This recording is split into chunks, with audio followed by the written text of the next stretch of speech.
Hello,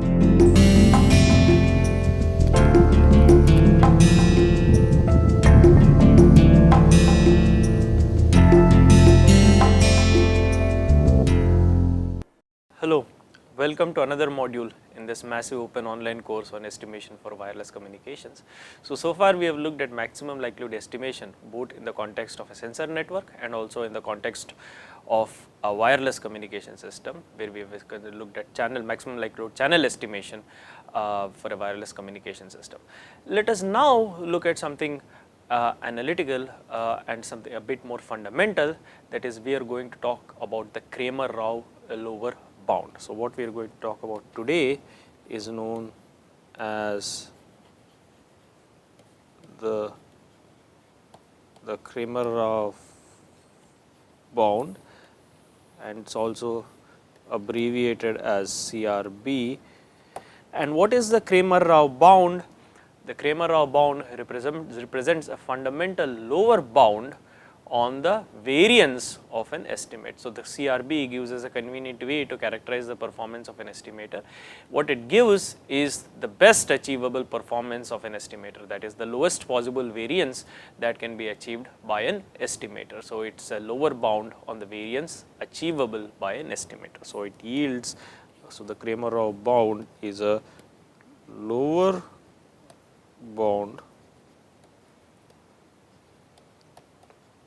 on the variance of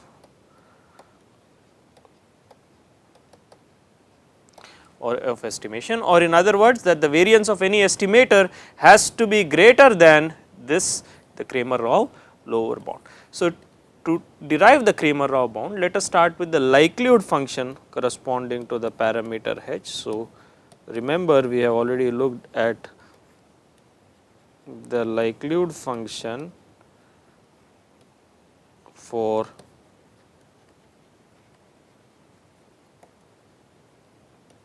the unknown parameter h, and this likelihood function is denoted by P of y bar parameterized by h, where h is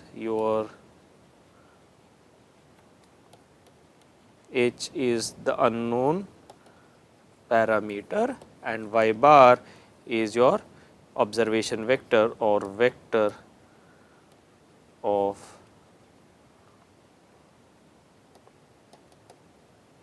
observations. So to derive this Cramer Rao bound, which is a lower bound on the variance of any estimator, we start as usual with something that is very fundamental to the context of estimation, that is the likelihood function. And the likelihood function, as we are all very familiar with by now, it is denoted by P y bar semicolon h, where h denotes the unknown parameter and y bar denotes the vector of observations. Remember, y bar is the n dimensional vector. We have n observations, y1, y2, yn, and y bar is this vector y1, y2, yn. So y bar is this vector. So again, just to refresh your memory, y bar is the observation vector y1, y2 up to yn. This is the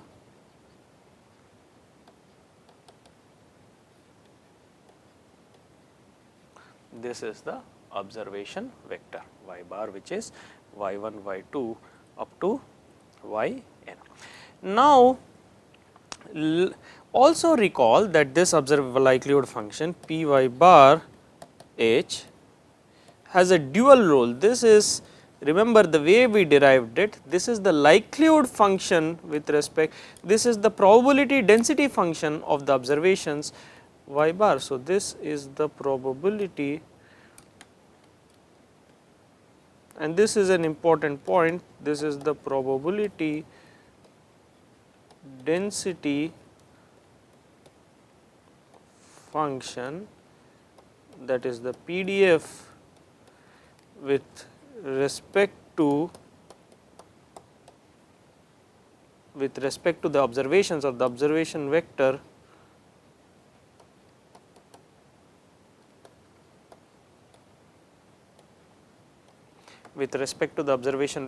y bar. So recall that this likelihood function is nothing but the probability density function of the observations y1, y2 up to yn, that is the joint probability density functions of the function of the observations y1, y2 up to yn, parameterized by the unknown parameter h.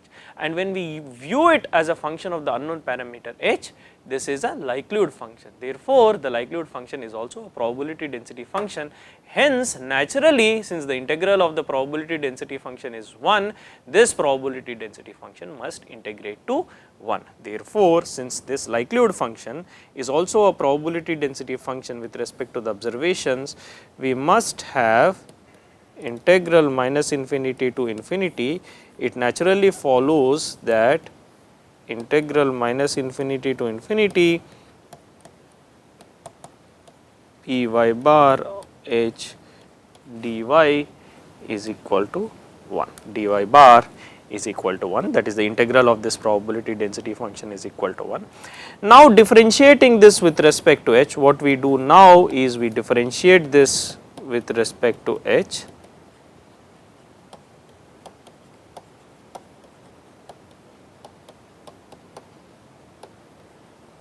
Differentiate with respect to h, and therefore, what we have is dou by dou h of integral minus infinity to infinity p y bar parameterized by h dy bar equals dou by dou h. Derivative of the right hand side is derivative of 1 with respect to h, but the derivative of this constant 1 with respect to h is 0, which means the partial derivative of the quantity on the left with respect to h is 0. Now, we move this derivative operation inside. This implies basically moving this inside, what we have is integral minus infinity to infinity dou the probability density function, the partial derivative of the probability density function with respect to the unknown parameter h times dy bar is equal to 0, that is what we have. And now, observe something, I can multiply and divide by this probability density function p y bar, so parameterized by h. So, I am multiplying and dividing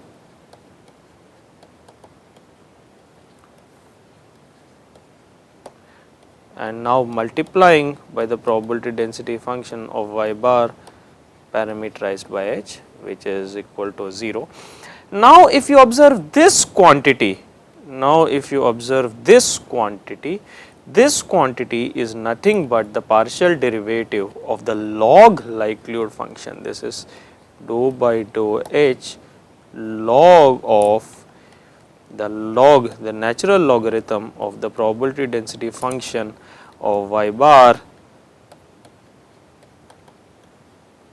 parameterized by h, because the probability density function of the log likelihood, that is the probability density, that is the derivative, partial derivative of the logarithm of p y bar parameterized by h is 1 over p y bar parameterized by h times the derivative of p y bar parameterized by h. Alright. So, this is nothing but, again just to rehash the same thing, this is nothing but basically 1 over p y bar, the derivative of the log likelihood is 1 over p y bar parameterized by h times the derivative of p y bar parameterized by h with respect to h, and that is what I have.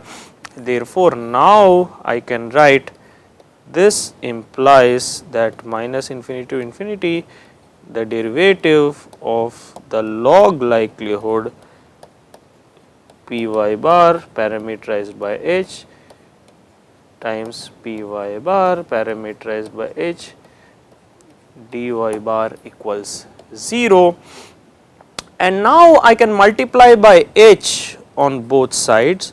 So, multiplying by the unknown parameter h on both sides, I have minus infinity to infinity integral minus h times integral minus infinity to infinity the derivative of the log likelihood p y bar parameterized by h times p y bar parameterized by h dy bar is h times 0, which is again 0.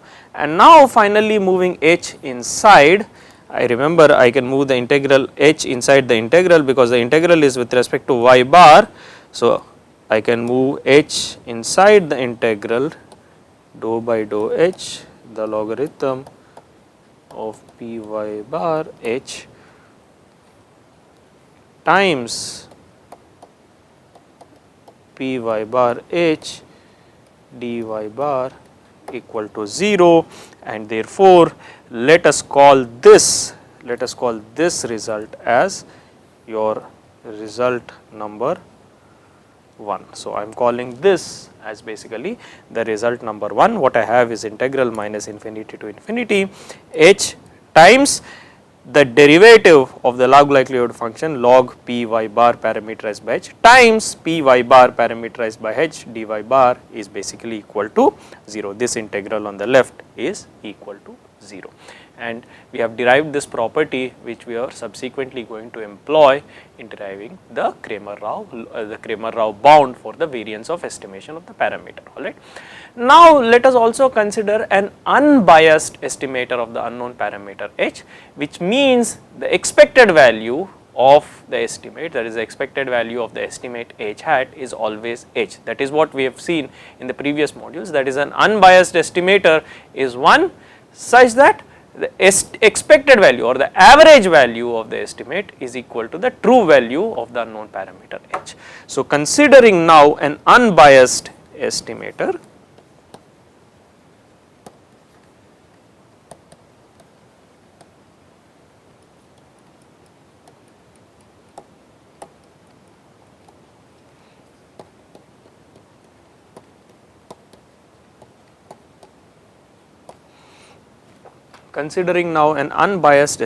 what I have is that the expected value of h hat, that is the average value of the unknown of the estimate is always equal to the true value of the underlying unknown parameter h, which means writing this in mathematical terms, this means the expected value is nothing but the expected value of the quantity is nothing but the quantity times the probability density function times dy bar, which we are saying is equal to h. What is this? This quantity here is basically expected value, the h hat multiplied by the probability density function and integrated between minus infinity to infinity. Therefore, this is nothing but expected value of h hat, or basically your average value of h hat, the average value of the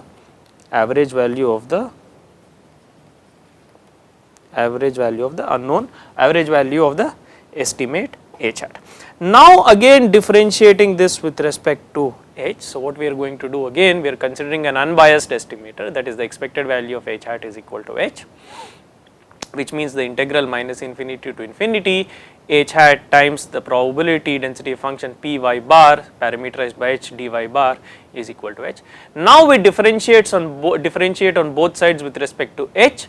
Of course, when we differentiate on the right with respect to h, that derivative is 1, because the derivative of h with respect to h is simply 1. So, basically let us differentiate now both sides with respect to h, differentiate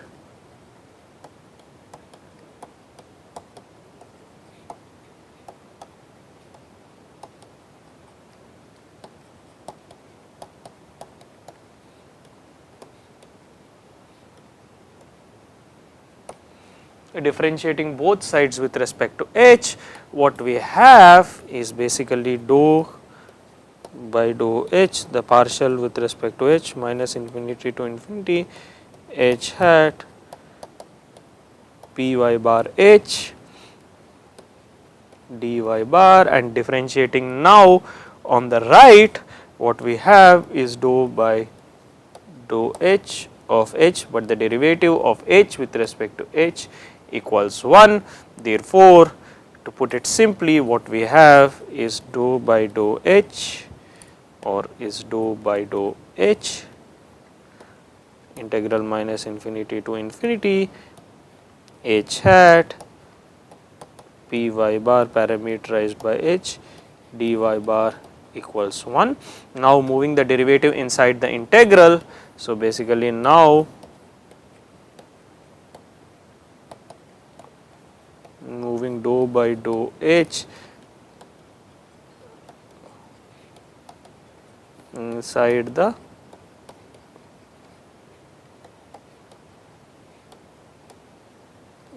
integral, what we have is basically, look at this, this is h hat times dou by dou h Py bar parameterized by h dy bar equals 1, where when we move the derivative inside the integral, we do not need to consider the derivative of h hat with respect to h, because h hat is the estimator and estimator depends only on the observations y bar. So, it does not depend on the unknown parameter h, alright.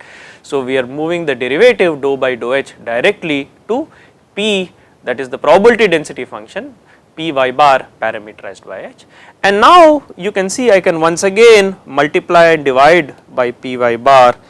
So, now multiplying and dividing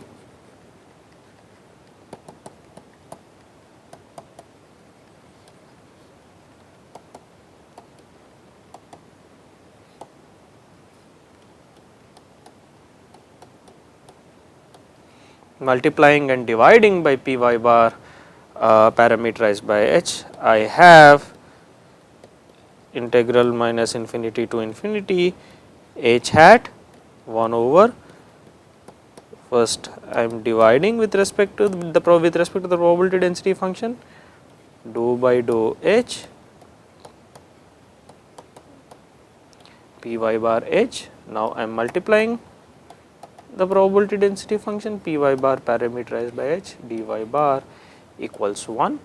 And now if you look at, once again similar to what we have done before, if you look at this quantity 1 over Py bar parameterized by h times dou by dou h of Py bar parameterized by h, this is nothing but the partial derivative of basically the log likelihood function, partial derivative of the log of the probability density function of the observations y bar parameterized by h. Therefore, this implies basically that minus infinity to infinity h hat dou by dou h log P of y bar parameterized by h times P of y bar parameterized by h dy bar is equal to 1, and let us call this as result number 2. So, what I am denoting this, so we derive two results basically. So, this is your result number 2. So, previously we have derived result number 1 and now we have derived result number 2. Now, let us subtract 1 from 2. So, let us look at these two results. We have result number 1 over here and we have result number 2 over here, and now performing result number 2 minus 1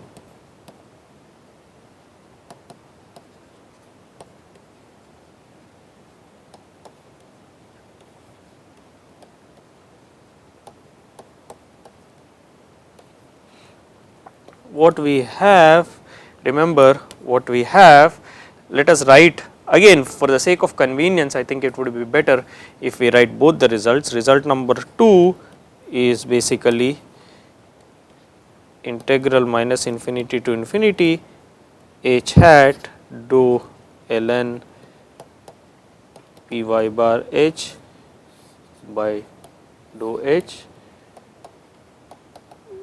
Py bar h dy bar equals 1, and result 1 is basically that integral minus infinity to infinity h times dou ln Py bar h divided by dou h Py bar h dy bar is equal to 0, in fact is equal to 0. Now performing 2 minus 1, now you can clearly see when I make result 2 minus result 1, that implies, clearly implies, what does it imply?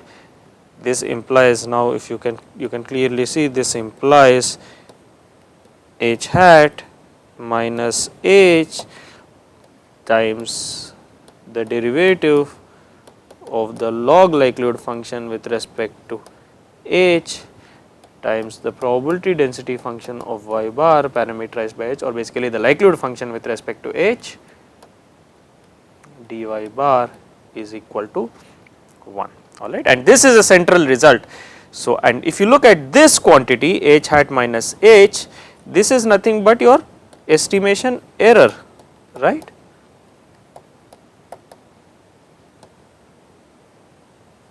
So, what we have here is basically h hat minus h, which is basically the estimation error. So, we have derived an interesting result for the estimation error, and now if you look at this, this is basically the estimation error, this is the derivative of the log likelihood. What is this? This is the derivative of your, this is the derivative of the log likelihood. Now, remember we are multiplying this by the probability density of the probability density function of the observation vector y bar, which means this is basically nothing but the expected value. Look at this, this is basically equal to the expected value of the error times the derivative of the log likelihood function with respect to h, and we are saying this expected value of this product is equal to 1. So, take a look at this again, and this requires some understanding and some clear thinking, alright.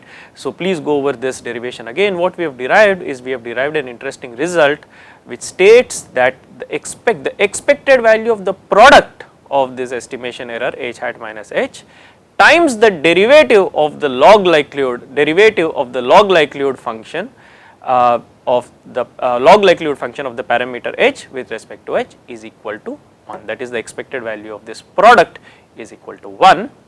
And now therefore, we can now use the Cauchy-Schwarz inequality, which basically states that the expected value of x y is greater than or equal to the expected value, or the expected value of, which states that if you have two random variables, for any two random variables, for two random variables x y,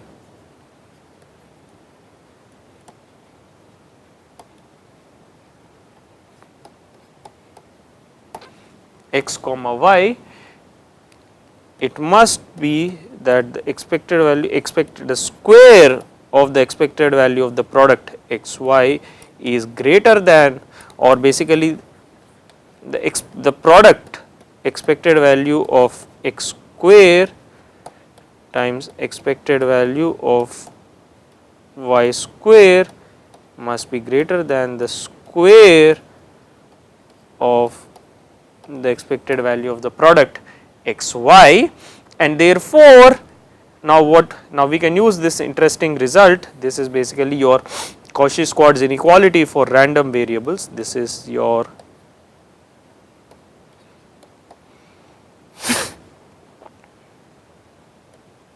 this is the Cauchy-Schwarz inequality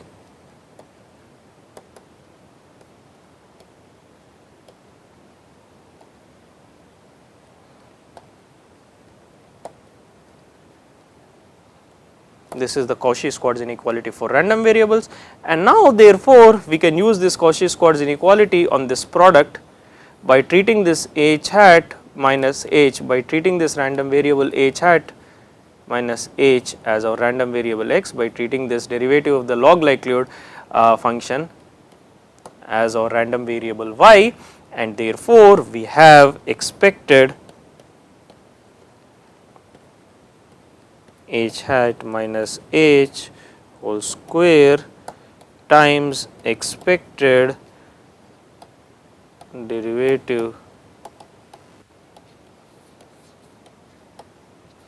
of the log likelihood function with respect to h whole square is greater than or equal to is greater than or equal to expected value of h hat minus h square of the expected value of h hat minus h times the derivative of the log likelihood function, which is basically equal to the product. The expected value of the product is 1. So, this is basically greater than or equal to 1 square, which is equal to 1. Therefore, now we can write the expected value of h hat minus h whole square times the derivative of the log likelihood function expected value of h hat minus h whole square times expected value of the derivative of the log likelihood function whole square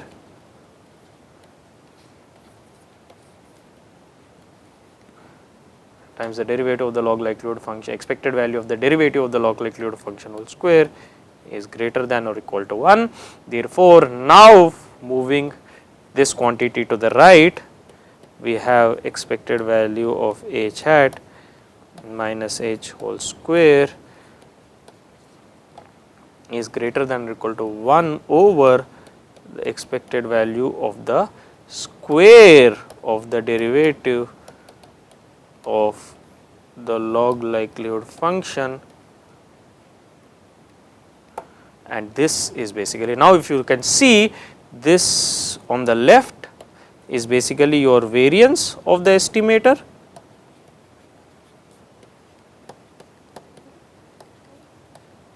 that is the square of the deviation, and this therefore it gives a fundamental bound on the variance. This is therefore your Cramer Rao bound. So, it says that the variance of this estimator, so this is basically nothing but this is basically your Cramer Rao, this is basically your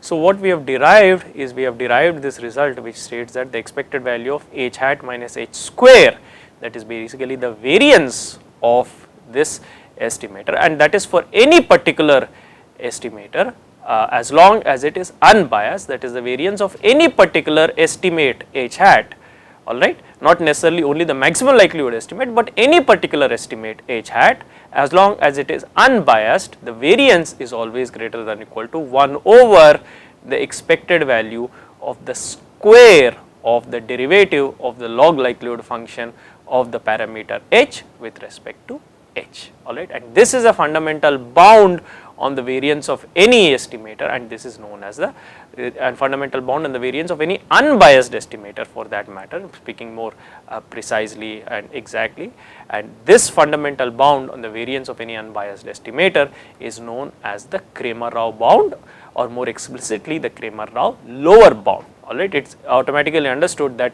it is the lower bound for the variance of estimation. Therefore, this is also known as the Cramer Rao lower bound or the Cramer Rao bound, and as we already said, this is abbreviated as CRB. This is the Cramer Rao bound. And look at this quantity. If you look at this quantity, it is interesting. If you look at this quantity in the denominator, this quantity, the expected value of the square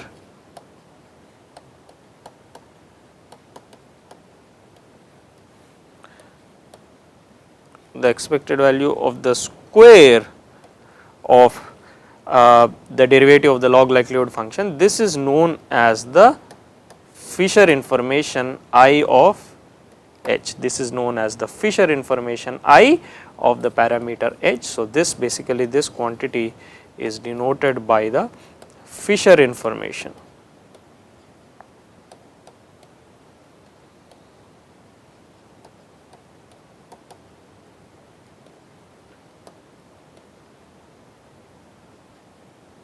The Fisher information of the parameter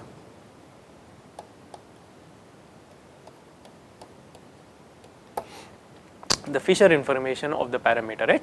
In some sense, this basically quantifies the information that the log likelihood function provides about the unknown parameter h, and therefore the larger the Fisher information, naturally the lower is the estimation variance. That is basically the larger the amount of information that your log likelihood function provides with respect to h, the larger is the Fisher information, and therefore the estimation variance, because the information provided is higher, you expect the estimation variance, the variance of estimation to be lower, and that is indeed what is reflected in this Cramer Rao lower bound. That is the variance, the minimum variance, the lower bound on the variance of estimation is basically given by the inverse of the Fisher information. So, we can also write this as basically expected value of h hat minus h whole square is greater than or equal to the inverse of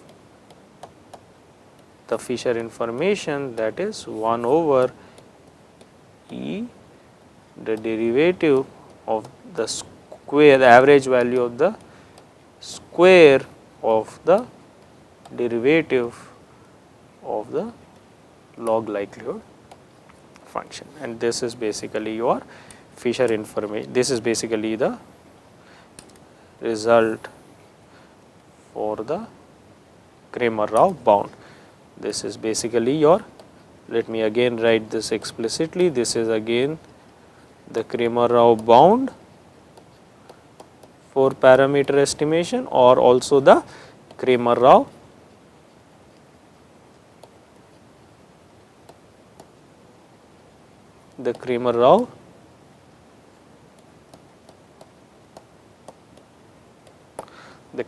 bound, or basically the Cramer Rao lower bound for the estimation of the parameter h. So, what we have derived today is something very fundamental.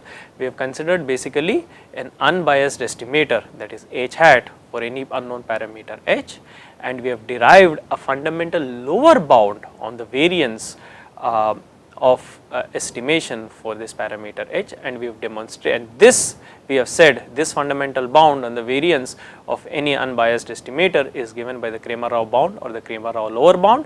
We have derived an expression for this Cramer Rao lower bound, and we have demonstrated that the estimation variance, the average value, that is the expected or average value of h hat minus h whole square is greater than or equal to 1 over the expected value of the square of 1 over the expected or average value of the square of the derivative of the log likelihood function of h with respect to h, and this basically this expected value of the square of the derivative of the log likelihood function is basically also the Fisher information of the unknown parameter h.